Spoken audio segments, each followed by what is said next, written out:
Assalamualaikum warahmatullahi wabarakatuh. Jumpa kembali dengan saya Rudi di channel Rudi NS. Pada kesempatan kali ini seperti biasa saya akan kembali lagi untuk membawakan sebuah kisah misteri yang tentunya semoga saja dapat menghibur kalian semua. Dan seperti biasa, yuk daripada kita lama-lama langsung saja kita masuk dalam ceritanya. Bismillahirrahmanirrahim. Sudah sebulan wanita itu terbaring di atas tempat tidur. Tubuhnya yang semula berisi kini hanya tinggal tulang yang dibalut kulit. Sesekali terdengar suara rintihan lirih dari mulutnya. "Mah, sabar ya, aku dan adik masih mencari-cari info orang yang bisa menyembuhkan sakitnya mama. Dan kata ibunya temanku, di daerah Amuntai ada semacam pengobatan tradisional mah," ucap Dili seraya mengusap pelan lengan sang ibu. Wanita yang merupakan ibunya Deli itu mengangguk pelan setelah mendengar perkataan anaknya. Malam itu, suasana di rumah kayu berukuran 9 kali 18 meter tersebut tampak lenggang. Di halaman rumah juga tampak banjir karena hujan yang turun dari tadi siang. Orang-orang di dalam rumah pun sepertinya sudah tertidur pulas. Sementara dua orang yang memang bertugas jaga kampung di malam itu mulai berkeliling untuk memastikan keamanan kampung mereka sambil mengobrol satu sama lain. Tiba-tiba langkah salah satu di antara keduanya terhenti. Matanya melotot menatap ke arah rumah kayu yang berukuran 9 kali 18 meter itu. "Kenapa, Din?" ujar temannya yang mengenakan jaket bola tersebut sembari ikut menoleh ke arah yang dilihat oleh Udin. Saat melihat ke arah rumah itu, temannya Udin pun lantas terdiam. Matanya ikut melotot. "Ayo pergi," ujar Udin menarik tangan temannya dan langsung mengajaknya untuk berlari menjauh. Setelah tiba di depan musola, Udin dan Iwan berhenti berlari. Nafas mereka ngos-ngosan. "Apa itu tadi, Din?" tanya Iwan. "Tak tahu, tapi mirip seperti bola api. Bisa jadi itu kuyang, Wan." "Hah? Kuyang?" Udin menyeka keringatnya dengan sarung yang sedari tadi ia selempangkan di bahunya. Lalu Udin langsung masuk dalam musola untuk beristirahat. Ia sudah tak ingin melanjutkan tugasnya malam itu dikarenakan takut. Beralih ke rumah yang berukuran 9 kali 18 meter itu, milik keluarga Haji Hair, orang yang cukup terpandang di desa itu. "Oe, oe." Suara tangisan cucu Haji Hair yang berusia 20 hari itu sangat kencang. Bahkan suara tangisannya sampai membangunkan orang-orang di dalam rumah tersebut. "Ahmad, kenapa, Lin?" tanya Hajah Sumi, istri dari Haji Hair. "Tak tahu, Mah. Setelah mendengar suara ledakan seperti ban pecah di luar, Ahmad langsung menangis begini." "Mungkin perutnya sakit, Lin. Coba oleskan minyak kayu putih," ujar Haji Hair. "Sudah, Bah, tapi Ahmad tetap menangis. Bagaimana ya?" Hajah Sumi mengambil cucunya dari gendongan Linda. Beliau berusaha menenangkan tangisan bayi itu. Namun bayi tersebut tak mau berhenti menangis. Malah kini suaranya terdengar parau akibat terlalu lama menangis. Disodorkan susu pun ia tak mau. Entah apakah yang sedang dirasakan oleh bayi itu. "Tapi bagaimana kita akan membawa mama ke Amuntai, Kak? Sementara pekerjaanku di sini masih menumpuk. Kalau tak diselesaikan, pasti aku akan langsung dipecat," ujar Andi. "Kalau memang begitu, biarkan aku yang pergi membawa mama. Aku akan minta tolong pada Arman," kata Deli dengan nada meninggi. "Ini mama kita, Kak. Sementara Arman itu hanya pacar kakak.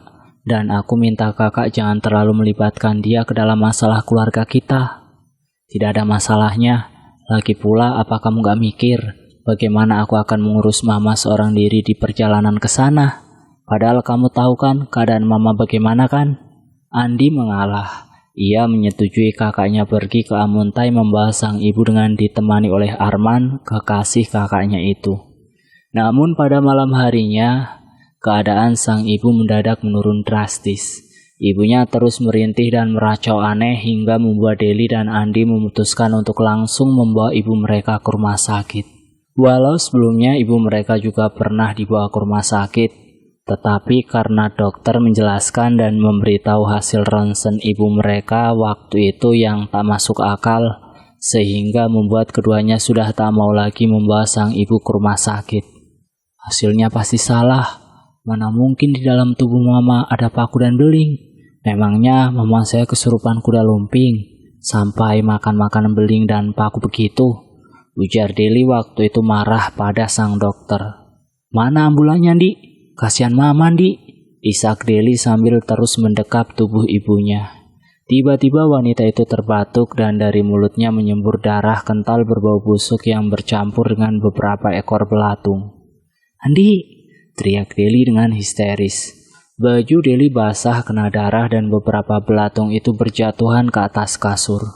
Andi panik, ia tak tahu harus berbuat apa. Jijik dan takut campur aduk ia rasakan. Sirine ambulan terdengar mendekat ke arah rumah mereka. Dan tak lama kemudian beberapa petugasnya langsung masuk dalam rumah untuk menjemput ibunya Deli. Deli duduk di samping ibunya. Ia terus menangis. Darah berbau busuk yang masih menempel di bajunya tak lagi ia hiraukan. Cepat, Pak, ujarnya pada sopir ambulan tersebut. Sementara Adi masih berada di rumah. Wajahnya terlihat pucat begitu melihat belatung-belatung itu menggeliat-geliat di kasur ibunya. Terdengar suara seperti benda jatuh di atas atap rumah yang membuat Andi kaget. Suara apa itu? Gumam Andi. Matanya terus menatap ke atas plafon. Belum sempat mengetahui asal-muasal suara tersebut, Andi langsung teringat akan ibunya yang sedang dalam perjalanan ke rumah sakit. Dan ia harus segera menyusul ke sana. Setelah mengambil kunci motornya, Andi lantas bergegas keluar rumah. Ia mengendarai motornya dengan kecepatan tinggi. Tak disangka dan entah bagaimana, tiba-tiba saja seekor burung hantu melintas di depannya. Burung itu terbang rendah hingga membuat Andi tak bisa mengelaknya. Dan burung itu kemudian jatuh ke jalan menggelepar-gelepar karena tertabrak oleh Andi. Sial, umpat Andi. Lalu tanpa mempedulikan burung itu ia kembali tancap gas melanjutkan perjalanannya. Sampai di suatu rumah sakit, ia melihat kakaknya yang sedang menangis terseduh-seduh di kursi. Bagaimana keadaan mama, Kak? Tanya Andi. Deli menggeleng. Ia menyeka air matanya menggunakan punggung tangan. Dipeluknya sang adik untuk sekedar menenangkan dirinya. Kita berdoa saja ya, Kak. Semoga tidak terjadi hal buruk pada mama. Tak berapa lama kemudian dokter yang menangani ibu mereka keluar. Wajahnya nampak sendu. Maaf, kami sudah berusaha, tapi takdir berkata lain. Ibu kalian meninggal dunia. Deli terjatuh karena kakinya yang seketika gemetar dan seolah tak lagi mampu menahan beban tubuhnya. Ia menangis histeris. Kenangan indah bersama ibunya dulu langsung terbersih di ingatannya, membuat Deli semakin bersedih. Singkat cerita, saat pemakaman ada beberapa ibu-ibu yang bergosip di teras dan tak sengaja Deli mendengar apa yang dikatakan oleh ibu-ibu itu. Sepertinya disantet, Bu, ujar ibu-ibu yang memakai daster hitam bermotif bunga. Saat mereka menyadari keberadaan Deli, ibu-ibu itu pun langsung bubar. Di tempat yang berbeda namun di waktu yang sama, di rumah Haji Hair terlihat juga ada bendera kematian. Ternyata cucu beliau yang usianya tak sampai sebulan itu telah meninggal dunia. Kemarin, sewaktu kami keliling kampung, kami melihat ada seperti bola api merah melayang di area rumah Pak Haji. Saya rasa itu kuyang, dan kemungkinan kuyang itu yang mengganggu cucu Pak Haji, ujar Udin. Jangan keras-keras, nanti didengar Pak Haji loh. Kamu kan tahu sendiri, beliau itu orangnya bagaimana. Beliau gak akan percaya dengan yang begituan, tegur Syahrul. Udin menggaruk tengkuknya yang tiba-tiba terasa gatal. Raut wajahnya seketika berubah dan kepalanya langsung menunduk kala melihat Haji Hair keluar.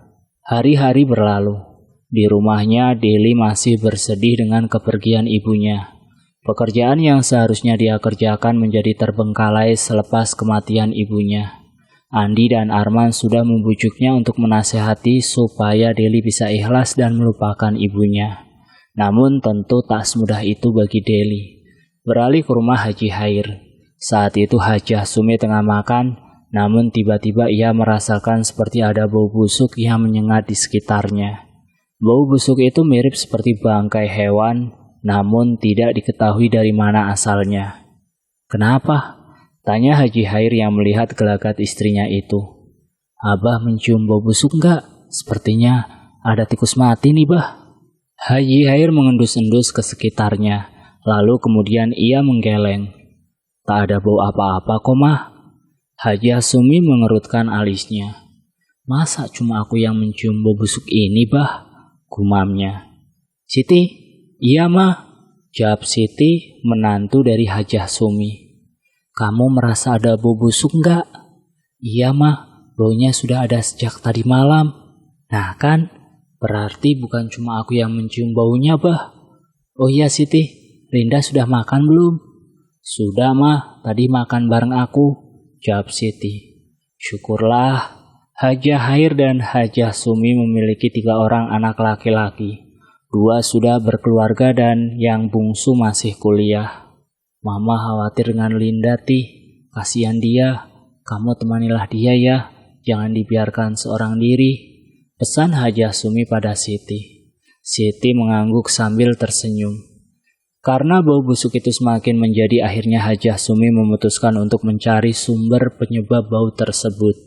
Namun hampir 1 jam mencari, sumber bau busuk itu tidak juga ditemukan. Malam harinya ketika seluruh keluarga sudah berkumpul di ruang makan tanpa meja itu, mereka dikagetkan dengan lauk pauk berulat yang padahal baru tadi sore dimasak. "Kenapa bisa berulat dan berlendir begini ya? Padahal Mama baru tadi sore memasaknya," ujar Siti.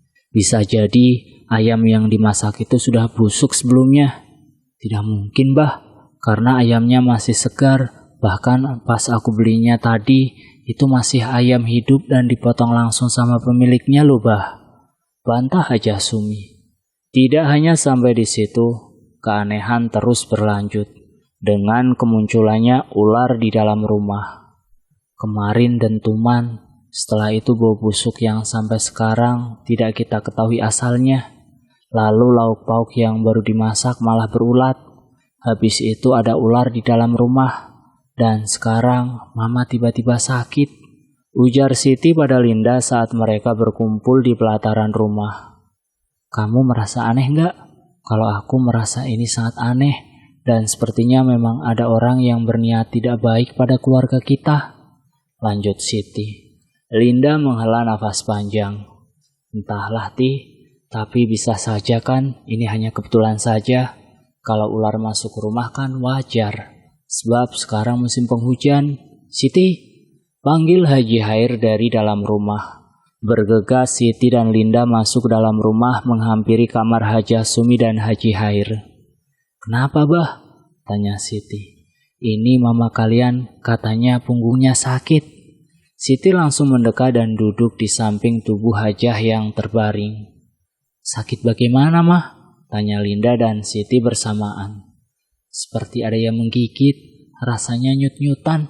Coba kamu lihat, barangkali di kasur ini ada sesuatu," ujar Hajah Sumi. Siti lantas mulai mengecek kasur dan selimut yang dipakai mertuanya itu. Namun tak ada apa-apa di situ. "Tidak ada apa-apa, Mah. Mungkin itu tadi hanya perasaan Mama saja." "Tidak, Ti. Aduh, nah tuh kan. Punggung Mama ada yang menggigit lagi." Namun lagi-lagi setelah dicek, tak ada apa-apa di punggung Hajah Sumi. Karena beliau terus-terusan mengeluhkan kalau ada yang menggigitnya, akhirnya oleh Siti dan Haji Hair, tubuh Hajah Sumi dipindahkan ke ruang depan yang lebih terbuka. Sementara mereka membersihkan kamar dari binatang penggigit yang tidak diketahui itu. "Duh, di sini pun aku kena gigit juga." "Siti, Siti!" teriak Hajah Sumi mulai marah-marah. "Iya, Mah," jawab Siti sambil berlari mendekat. "Coba cari betul-betul binatang itu, Siti. Mama kena gigit lagi nih." Siti menatap Hajah Hair. "Tidak ada binatang apa-apa, itu hanya perasaanmu saja. Siti, kamu tolong panggilkan mantri ya," suruh Haji Hair pada menantunya itu. "Iya, Bah," Oleh Pak Mantri, Haji Sumi disuntik dan diberikan obat. Dan untungnya setelah obat itu bekerja, Haji Sumi bisa tertidur dengan nyenyak malam itu. Tetapi Haji Sumi akhirnya terbangun karena suara kucing berkelahi tepat berada di bawah rumah. Cukup lama sekali kucing-kucing itu berkelahi. Diusir dan disiram air tak menghentikan perkelahian mereka.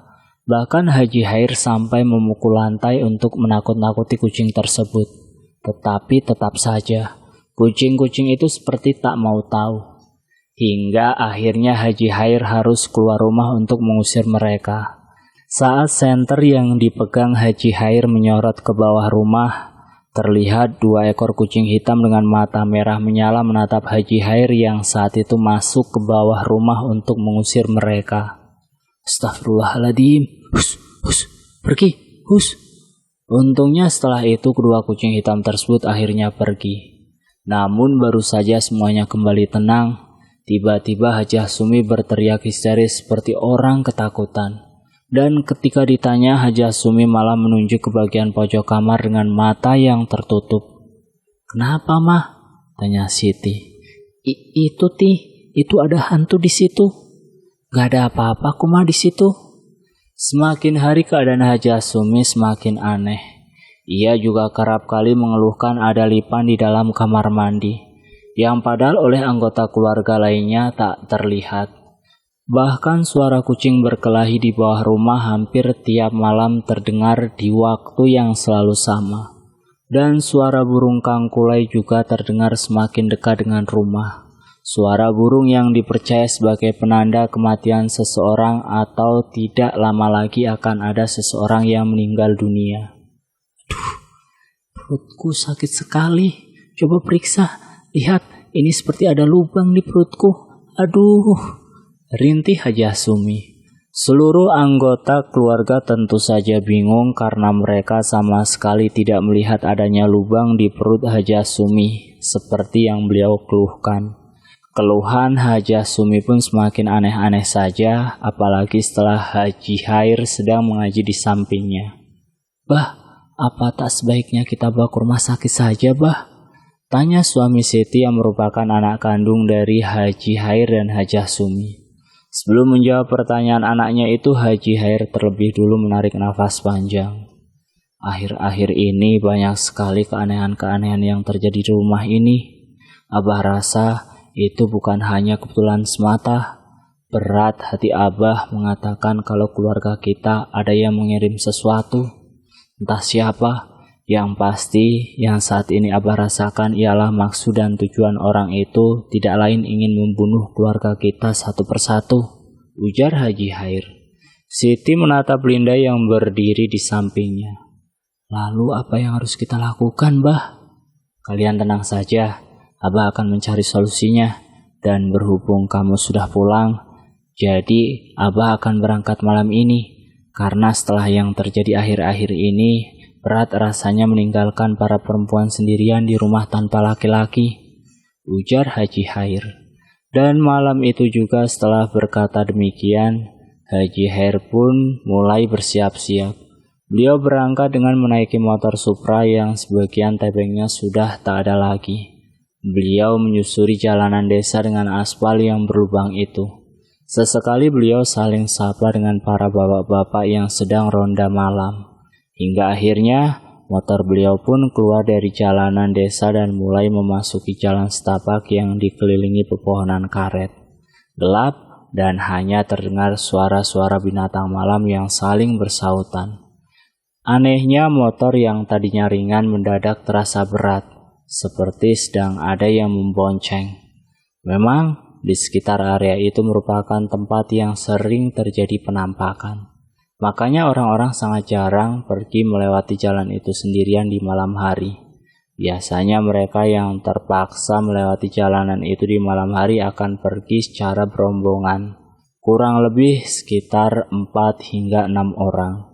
Haji Hair terus membaca surat Al-Falaq hingga perlahan-lahan rasa berat di motornya itu menghilang. Setelah menempuh 7 km perjalanan melewati jalan setapak itu, akhirnya Haji Hair pun keluar dari jalanan tersebut. Kini beliau berbelok dan mulai memasuki jalanan desa yang dituju. Kebun pisang di tanah kosong yang berada di samping jalan itu membuat bulu kuduk meremang. Dari rimbunan pohon pisang tersebut, terasa seperti ada sesuatu yang tengah memperhatikan beliau. Namun Haji Hair berusaha untuk tetap tenang, dan kemudian dipacunya motor itu agar lebih semakin kencang. Hingga tak lama kemudian, beliau melihat lampu-lampu yang berasal dari rumah-rumah warga.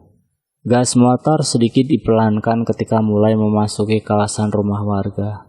Motor Haji Hair semakin melambat ketika sudah mendekati sebuah rumah dengan bangku panjang berada di halaman rumahnya. Pencahayaan di rumah itu sangat minim, berbeda dengan rumah-rumah warga lainnya. Tak ada sautan dari dalam rumah. Hening. Haji Hair berusaha mengintip ke dalam rumah melalui celah papan yang sedikit renggang. Namun ia sama sekali tak bisa melihat apapun yang ada di dalam rumah. Karena sudah kepalang tanggung, akhirnya beliau pun memutuskan untuk menunggu terlebih dulu. Mungkin saja si pemilik rumah tak ada di dalam saat itu. Dan benar saja setelah setengah jam berlalu, terlihat dari kejauhan dua orang memasuki halaman rumah dengan membawa masing-masing senter di tangannya. Assalamualaikum. Waalaikumsalam. Loh, Hair, kenapa malam-malam kemari? Tanya sosok lelaki tua tersebut sambil tersenyum. Saya mau minta tolong. Silahkan masuk, ceritakan di dalam saja. Tanpa banyak basa-basi, Haji Hair lantas menceritakan tentang apa yang terjadi di rumah akhir-akhir ini dan istrinya yang mendadak jatuh sakit. Baiklah, kau tunggu sebentar ya. Aku ambil barangku dulu. Habis itu kita pergi ke rumahmu. Haji Hair mengangguk. Wajahnya yang tadi tampak gelisah kini terlihat lebih tenang.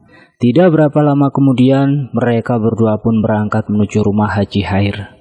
Sunyinya jalanan yang dilalui tak begitu dirasa, hingga kemudian mereka berdua melewati jalanan hutan karet itu. Hening dan mencekam, bulu kuduk Haji Hair meremang. Sebuah siulan yang diikuti bayangan tertangkap matanya ketika beliau menoleh ke arah samping jalan. Jangan terlalu cepat Hair, hati-hati, tegur lelaki tua. Tangannya memegang erat punggung Haji Hair. Singkat cerita, mereka akhirnya sampai di rumah Haji Hair. Linda sudah menunggu di depan pintu dengan tubuh yang gemetaran. Ada apa, Linda? Mama, ucap Linda terpotong oleh tangisnya sendiri. Ia tak mampu menyelesaikan ucapannya itu. Mendengar Linda yang menangis, Haji Hair langsung menerobos masuk. Dan ternyata di tengah-tengah rumah sudah penuh dengan bercak-bercak darah. Tidak begitu jauh dari sebuah pisau yang tergeletak di dekat dinding. Sementara di dalam kamar Hajah Sumi dipasung dan dipeluk erat oleh anak lelaki mereka. Beliau mengamuk dan mengatakan sesuatu hal yang tidak dimengerti. Astagfirullahaladzim. Ucap lelaki tua lantas mendekat ke arah Hajah Sumi. Tenang ya, tenang. Aku akan mencoba mengobatimu. Hajah Sumi mengangguk. Beliau menangis terisak. Si lelaki tua lalu menuangkan air dari dalam botol dan kemudian air itu dibacakan doa. Minumlah. Anehnya setelah meminum air doa tersebut, Hajah Sumi perlahan-lahan menjadi tenang. Apa yang kamu rasakan di tubuhmu? Sakit sekali. Rasanya seperti seluruh badanku digigiti sesuatu. Nyeri dan sakit sekali. Kepalaku rasanya mau pecah. Ini terus membesar. Dan aku juga melihat orang seperti asap hitam di mana-mana. Si lelaki tua menarik nafas panjang. Beliau langsung menatap ke arah Haji Hair. Sepertinya memang keluargamu dikirimkan sesuatu yang tidak baik. Sesuatu yang bertujuan untuk membunuh kalian. Sesuatu apa itu? Santet. Anak Haji Hair terdiam. Ini memang sulit dipercaya. Tapi itu nyata dan baru saja terjadi. Bahkan ibunya sampai melukai badan dan kepalanya sendiri. Lalu sekarang bagaimana? Kalian tinggalkan aku bersama orang tua kalian. Perintah lelaki tua. Tanpa banyak tanya lagi, mereka pun keluar dari dalam kamar meninggalkan Haji Hair dan Haji Sumi bersama si lelaki tua. Bismillahirrahmanirrahim. Haji Hair melihat proses pengobatan pada istrinya itu dengan seksama. Beberapa kali beliau melihat beberapa kelabang berjalan di sekitar tubuh istrinya. Namun begitu mata beliau berkedip, kelabang-kelabang itu pun seketika menghilang. Beberapa kali juga kejadian aneh terjadi pada Haji Hair saat pengobatan itu berlangsung, hingga membuat penglihatannya menjadi berkunang-kunang. Hair, Hair, panggil si lelaki tua berulang kali begitu menyadari Haji Hair yang hampir saja jatuh pingsan tersebut. Wajahnya pucat, namun di bagian hidung dan matanya nampak memerah. Perlahan-lahan darah segar mulai merembes keluar dari pori-pori wajahnya. Raut wajah si lelaki tua terlihat berubah. Sesaat kemudian tubuh Haji Hair terjatuh ke lantai. Beliau menggelepar-gelepar kesakitan. Darah segar masih terus merembes keluar. Si lelaki tua tentu saja tak tinggal diam. Beliau berusaha membantu mengurangi rasa sakit Haji Hair dengan memberikan air doa. Namun air itu tidak terlalu berefek padanya. Karena dalam waktu sebentar saja Haji Hair kembali merasakan sakit yang luar biasa di bagian dada dan perutnya. Haji Hair memuntahkan darah kental berwarna kehitaman yang berbau sangat busuk. Dan tak lama setelahnya beliau tumbang. Jujur, aku tak sanggup. Karena baru saja aku mengobati salah satunya, malah yang lain yang kena. Aku rasa harus ada 2 orang lebih yang membantuku. Tapi mengingat teman-temanku berada di kampung yang jauh, terpaksa kita harus membiarkan orang tua kalian seperti ini untuk sementara waktu. Tapi sampai kapan harus dibiarkan? Bagaimana kalau ternyata yang mengirim santet itu mengirimkan santet lagi? Berdoa, jangan sampai putus doanya. Sementara aku pergi menemui teman-temanku, ujar si lelaki tua dengan nada suara meninggi. Si lelaki tua akhirnya pergi. Entah naik apa beliau ke rumah teman-temannya itu. Yang pasti begitu Linda memalingkan wajah dari punggung si lelaki tua yang terus berjalan menjauhi halaman, sosok tua itu sudah menghilang. Dan sekitar pukul 3 subuh, si lelaki tua datang bersama 2 temannya yang kira-kira usia mereka bertiga sama.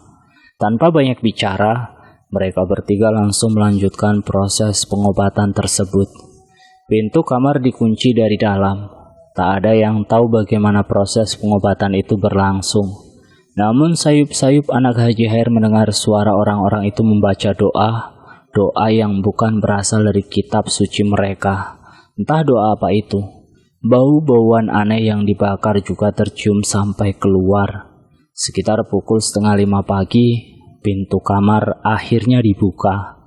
Seorang lelaki tua keluar membawa piring putih yang berisi beberapa ekor kelabang dan ulat-ulat kecil yang aneh.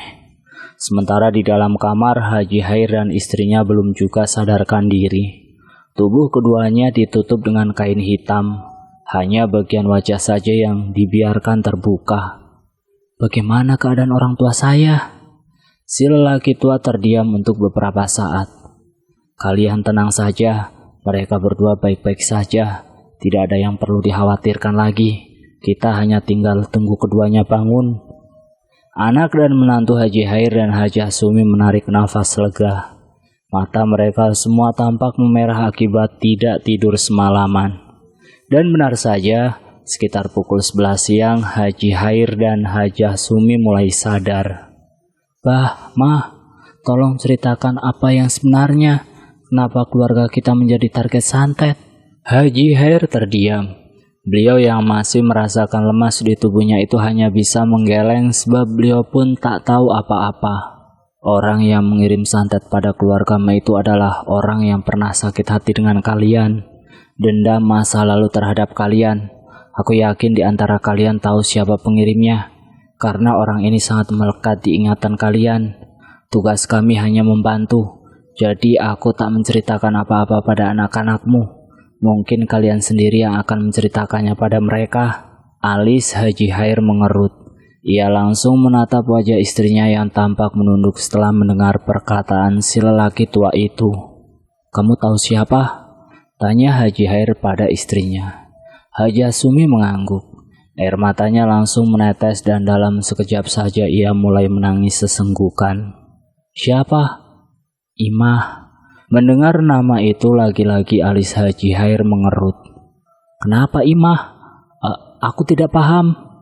Untuk beberapa saat hening. Orang-orang di dalam kamar itu masih menunggu jawaban dari Haji Sumi yang masih menangis sesenggukan. Kurasa dia marah karena uang yang seharusnya aku bayarkan padanya malah aku gunakan untuk membantu Mama Deli. Dan karena uang itu terlambat aku bayarkan, akhirnya anak Imah yang paling kecil itu meninggal. Mendengar jawaban istrinya itu, Haji Hair terhenyak kaget dan tak menyangka. Astagfirullahaladzim, Sumi. Padahal kau tahu anaknya kritis di rumah sakit. Dan aku menyuruhmu untuk segera membayarkan uang itu pada mereka agar anaknya Imah bisa diobati. Tapi Allahu Akbar. Haji Sumi semakin menangis mendengar perkataan suaminya itu. Menyesal? Tentu saja. Karena kelalaianmu terhadap amanah yang kuberikan, anak Imah sampai meninggal. Aku benar-benar kecewa. Aku minta maaf. Aku benar-benar menyesal setelahnya. Anak dan menantu Haji Hair pun terdiam, tak ada yang berani berbicara. Tapi jelas sekali terlihat raut kekecewaan pada wajah anaknya. Saudaramu gunakan untuk apa semua uang itu? Hah? Apa kepentingan saudaramu itu melebihi kepentingan Imah hingga kamu berikan uang itu padanya? Uang yang bukan hak kalian, bukan hak kita. Waktu itu adik ipar Mama Deli mau menikah. Dan Mama Deli malu untuk menghadiri acara tersebut karena tak memiliki apa-apa untuk dipakai ke acara itu. Dan dia terus merengek meminjam uang padaku untuk dibelikan emas dan berjanji akan memulangkan uang itu 3 hari setelah acara selesai. Aku terus menunggu, tapi uang itu tak juga dibayar. Hingga akhirnya aku dapat kabar kalau mereka sudah pindah. Dan bahkan tetangga-tetangganya tak ada yang tahu. Setelah itu aku berusaha mengumpulkan uang untuk mengganti semua uang yang Mama Deli bawa lari. Dan baru bisa terkumpul separuhnya setelah anak Imam meninggal, Ishak Haji Sumi. Dan separuh dari uang itu sampai sekarang belum juga aku lunasi. Haji Hair terdiam. Ia sudah tak bisa berkata-kata lagi. Masuk akalkah alasannya meminjam uang hanya untuk membeli emas agar bisa dipamerkan di hari pernikahan iparnya? Kau bukan tak tahu, hutang-hutangnya padaku sampai saat ini juga belum ada sepeser pun yang dibayar. Tapi dengan gampangnya kau meminjamkan uang sebanyak itu pada mereka. Walaupun dia saudaramu, aku tetap tidak bisa membenarkan apa yang kamu lakukan itu, Sumi. Haji Sumi tertunduk. Bahunya berguncang, isak tangisnya terdengar semakin pilu. Tidak usah diobati lagi, biarkan aku mati, karena ini memang salahku, ujar Haji Hair. Bah, jangan bicara seperti itu, kami akan membantu untuk membayar sisa uang itu, bah. Ini bukan lagi tentang uang, ini tentang dendam, dan aku rasa aku pun akan melakukan hal yang sama jika ada di posisi Imah. Haji Sumi semakin terisak. Tiba-tiba beliau mengerang kesakitan. Sebuah garis mirip seperti sayatan muncul di bagian leher hingga dadanya. Dan perlahan-lahan garis merah itu semakin banyak. Darah mulai keluar dari hidung Haji Sumi, membuat anak-anaknya seketika histeris. Begitu juga dengan Haji Hair. Meskipun saat itu Haji Hair marah, tapi beliau tetap tidak tega melihat istri tercintanya menderita seperti itu. Beliau memohon pada si lelaki tua agar menyembuhkan Haji Sumi. Namun jawaban si lelaki tua membuat Haji Hair tak karuan. Kami sudah berhasil untuk mengobati, tapi si pengirim tidak berhenti sampai di situ saja. Mereka lagi-lagi mengirim penyakit pada istrimu. Sebab semalam kami tak bisa memegari kalian. Sebab keadaan kalian yang masih tak sadarkan diri. Aku juga tak menyangka mereka akan secepat itu bertindak selagi kalian masih dalam proses pengobatan. Lanjut lelaki tua. Darah segar menyembur dari mulut Haji Sumi. Dan tak lama setelahnya beliau meninggal dunia. diiringi dengan tangisan seluruh keluarga. Di mata anak dan menantunya, Hajah Sumi adalah sosok ibu dan mertua yang sangat baik. Bahkan bisa dibilang Hajah Sumi ini merupakan mertua idaman para menantu. Namun siapa sangka, di balik itu semua beliau pernah melakukan kesalahan yang cukup fatal hingga membuat ia dan keluarganya masuk dalam ancaman santet dari seseorang yang memiliki dendam di masa lalu pada beliau. Untungnya setelah kematian Hajah Sumi, keluarga beliau kembali aman dari ancaman santet. Dan selesai. Itulah sedikit cerita yang dapat saya sampaikan. Semoga dalam cerita tersebut kita dapat mengambil hikmah dari cerita tersebut. Terima kasih sudah mampir di channel ini. Jangan lupa tekan tombol like, share, komen, dan subscribe video ini untuk mendapatkan notifikasi video terbaru dari kami ya. Wassalamualaikum warahmatullahi wabarakatuh.